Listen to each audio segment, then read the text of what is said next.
പ്രിയപ്പെട്ട ഷാജി സാഹിബ് അങ്ങനെ മമ്പുറത്തെത്തി. അതിനിപ്പോൾ എന്താ, മമ്പുറത്ത് ആർക്കും പോകാമല്ലോ. അൽഹംദുലില്ലാ ഖൈർ. ഒരുപാട് നെഗറ്റീവ് കോമൻസ് കണ്ടു. ഷാജി സാഹിബ് മമ്പുറത്തെ പട്ട് വിരിക്കുന്നതിനെക്കുറിച്ച് അങ്ങനെ പറഞ്ഞു, ഇങ്ങനെ പറഞ്ഞു. ഞാനത് പോസിറ്റീവായിട്ട് എടുക്കുകയാണ്. ഇനി അങ്ങനൊരു വിശ്വാസം അദ്ദേഹത്തിനുണ്ടായിരുന്നുവെങ്കിൽ അദ്ദേഹത്തിന് അതിൽ നിന്ന് മാറിക്കൂടെ അല്ലേ? ആ മമ്പുറന്തങ്ങരുടെ പട്ട് വിരിച്ച രാജസന്നിധിയിലെത്തുന്നു, അവിടുത്തെ കാൽക്കൽ നിൽക്കുന്നു, അവിടുത്തെ ബർക്കത്ത് കൊണ്ട് അള്ളാഹുവിനോട് ചോദിക്കുന്ന ആ ദുആയിൽ അദ്ദേഹം ആമീൻ പറയുന്നു. റബ്ബുൽ ആലമീൻ്റെ കാരുണ്യം കിട്ടാൻ അള്ളാഹിൻ്റെ ഔലിയാക്കളുടെ വഴിയിലൂടെ അല്ലാതെ പിന്നെ എങ്ങോട്ട് നടക്കാനാ അല്ലേ? അള്ളാഹു റബ്ബുൽ ആലമീൻ ഖൈറാണെങ്കിൽ ഒരു മുസ്ലിമിൻ്റെ ദുആ എപ്പോഴും അങ്ങനെ ആയിരിക്കണമല്ലോ. അവനെന്തും ഖൈറാണ് കിട്ടേണ്ടത്. ചില ഘട്ടങ്ങളിൽ ഷെറു പോലും ഈമാനുള്ളവന് ഖൈറായിരിക്കും കേട്ടോ.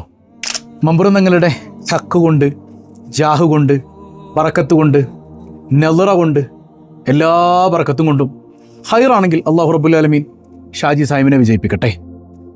പക്ഷേ ഒരിക്കലും ഷാജി സാഹിബ് ഇങ്ങനെയാകുമെന്ന് ഞാൻ കരുതുന്നില്ല കേട്ടോ. ഇങ്ങനെയാവുമെന്ന് നിങ്ങൾ കരുതുന്നുണ്ടോ? ഞാൻ കരുതുന്നില്ല. ചില രാഷ്ട്രീയക്കാരുണ്ടെന്നേ, അവർ ഇലക്ഷന് മുമ്പ് ഭയങ്കര തീവ്ര സുന്നിയും സമസ്തക്കാരനൊക്കെ ആയിരിക്കും. സമസ്ത എന്ന് പറഞ്ഞു കഴിഞ്ഞാൽ ഭയങ്കര സംഭവമൊക്കെ ആവും. പക്ഷേ ഇലക്ഷൻ കഴിയുമ്പോഴേക്കും അവർ സമസ്തയുടെ എതിരാളികളും സമസ്തയെ പച്ചയ്ക്ക് ചീത്ത പറയുന്ന ആളുകളായിട്ടൊക്കെ മാറും. ഷാജി സാഹിബിനെ കുറിച്ചല്ല, പൊതുവിൽ ചില ആളുകൾ അങ്ങനെ ഉണ്ട്. അതുകൊണ്ടായിരിക്കാം ചിലപ്പോൾ നിഷ്പക്ഷമതികളായ വിശ്വാസികൾക്ക് ഈ മമ്പുറത്ത് പോയി സിയാറത്ത് എന്നൊക്കെ കാണുമ്പോഴേ അവർക്കൊരു വേദന തോന്നുന്നത്. ഇദ്ദേഹം പിന്നീട് ഇതിനെ തിരുത്തി പറയുമോ, തിരിഞ്ഞു കുത്തുമോ എന്നൊക്കെ പേടിച്ചിട്ടായിരിക്കും. അപ്പോൾ അങ്ങനെ ഉണ്ടാവില്ല എന്ന് നമുക്ക് പ്രത്യാശിക്കാം. മമ്പുറന്തങ്ങരുടെ ബറക്കത്തുകൊണ്ട് അള്ളാഹു അദ്ദേഹത്തെ നമ്മയൊക്കെ നന്നാക്കട്ടെ അല്ലേ? ഷാജി സാഹിബിനെ കുറിച്ചല്ല, ചില രാഷ്ട്രീയക്കാർ അങ്ങനെയാണ്. നമുക്ക് നിലപാട് വേണമെന്നേ. രാഷ്ട്രീയം എന്ന് പറയുന്നത് ഒരു കാലം അപ്പുറത്തും ഒരു കാലത്ത് ഇപ്പുറത്തും കൊണ്ടുവന്ന് കുത്തേണ്ട ഒരു സംഗതി ഒന്നുമല്ലല്ലോ. അന്തസ്സുള്ള നിലപാടുള്ള ആളുകളായിട്ട് നമ്മൾ മാറണം.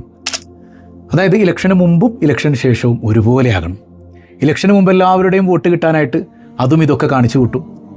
ഇലക്ഷൻ കഴിയുമ്പോഴേക്ക് അവരെ തിരിഞ്ഞു കുത്തുന്ന ആളുകളൊക്കെ ആവും ചില ആളുകൾ കേട്ടോ. ഷാജി സാഹിബിനെ കുറിച്ചല്ല. അള്ളാഹു അങ്ങനെയുള്ള ആളുകളിൽ നമ്മയും നമ്മുടെ നേതാക്കളെ ഒന്നും പെടുത്താതിരിക്കട്ടെ. അന്തസ്സുള്ളവരിൽ അള്ളാഹു റബ്ബുൽ ആലമീൻ നാം ഏവരെയും ഉൾപ്പെടുത്തി അനുഗ്രഹിക്കട്ടെ.